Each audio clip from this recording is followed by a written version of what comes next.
Another big hurdle for the Transmountain Pipeline expansion was cleared yesterday afternoon when the BC government and Premier Christy Clark announced that they will be granting provincial approval through their environmental assessment. Here is what Premier Clark had to say yesterday afternoon. As you know, about a month ago, the Trudeau government approved the Kinder Morgan pipeline expansion project. And as you also know, for about 4.5 years, we have taken a consistent and clear and principled stand for British Columbians. We've said that for any new or expanded heavy oil projects in British Columbia, they must meet the 5 conditions. As a result of that, Ottawa has committed to a world-leading system on our coast through their $1.5 billion Ocean Protection Plan. And further, we have reached agreement with Kinder Morgan on 2 points. First, that they will put British Columbians first when it comes to hiring for building and maintaining this project. That they will make sure that top qualified British Columbians are the ones that get these jobs and these contracts in our province. And 2, that we will have an unprecedented, this has never been done before, revenue sharing agreement with Kinder Morgan. BC will receive up to $1 billion over 20 years, that's $50 million a year, and every penny of that will go into environmental protection, including a new BC Clean Communities program. Many of you might be critical of Clark's demands, but I really like the nationalist, or I guess in this case it would be provincialist tone of the Premier. Clark says that she has reached an agreement with Kinder Morgan to not only put British Columbians first in hiring, but because of her unwavering stance on wanting to get British Columbia our fair share, she has also negotiated an additional $1 billion from Kinder Morgan over 20 years. That's not a bad deal, and it is somewhat unprecedented, as the Premier indicated. Remember, it was nearly 5 years ago now when the Premier first announced the 5 conditions for BC. And while she faced a lot of criticism for seemingly opposing the project during the NEB hearings, I gotta hand it to the Premier for never once adjusting or tweaking her 5 conditions. If they were not met, there would be no provincial support for the pipeline. This is the kind of brilliant political tactician Premier Clark is. Pipeline proponents were always frustrated by the lukewarm attitude of the BC Liberals towards pipelines. And pipeline opponents felt the same way, hoping the BC Liberals would just come out against pipelines altogether. Premier Clark pleases both sides, saying that this is about putting British Columbia's interests first. And that's why Clark has been pushing for federal approval of LNG projects before federal approval of an oil pipeline. It serves BC. People in Alberta may not like that, but that's how Confederation works, unfortunately.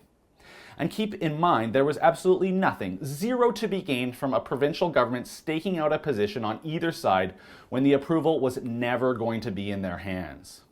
So yes, last year at this time, when Clark was asked and the BC Liberals said that as of that moment, because the 5 conditions were not yet being met, they had no choice but to oppose the project at the time. So for all those in the media suggesting yesterday's announcement was a big flip-flop from their position a year ago, sorry, it's not. It's actually remarkable consistency from the government and the Premier in an age where positions and opinions change more often than Italy changes their government. So it's quite refreshing to see a politician stick to something they said nearly 5 years ago and never waver.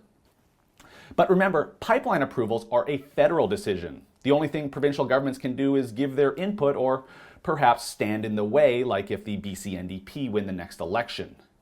But last year, Clark opposed the project because her 5 conditions were not yet being met. She stood her ground, and now she's worked out the details. And it seems like a great deal for BC. With the 5 conditions met, I actually think that there will be moderate swing voters who are maybe agnostic to the politics of oil and pipelines who will accept this as a project they will support, or more likely not to vote against the BC Liberals because of their support for it. The Premier negotiated with Kinder Morgan that they will have to hire British Columbians before anyone else. And in this new age of Trump-style nationalism and populism, I'd say Clark has her finger on the pulse ahead of the May election. And speaking of Trump, Premier Clark actually had some advice for the president-elect yesterday. Watch. I would say, if President Trump wants to improve the American economy, one of the most important things he can do is make sure that Canadian softwood lumber finds its way across the border. And here's the reason. The American economy is kickstarted in almost every instance by residential construction. He needs to get that sector of the economy going.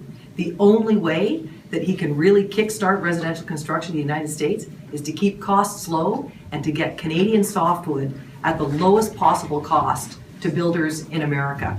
And that's a great way to get the American economy going and create a lot of jobs. And I think President Trump will understand that intuitively, being a builder himself. I love that. I'm not even sure it's completely true that BC softwood lumber is the key to kickstarting residential housing market in the US, but I just love that aggressive BC first attitude of the Premier telling President-elect Trump what's good for the US economy as it relates to a key British Columbia export. But I want to know what you think. If you're a British Columbian, email me, Christopher@therebel.media, and let me know your thoughts on how Premier Clark handled this issue. And if you are like me and think she knocked this one out of the park.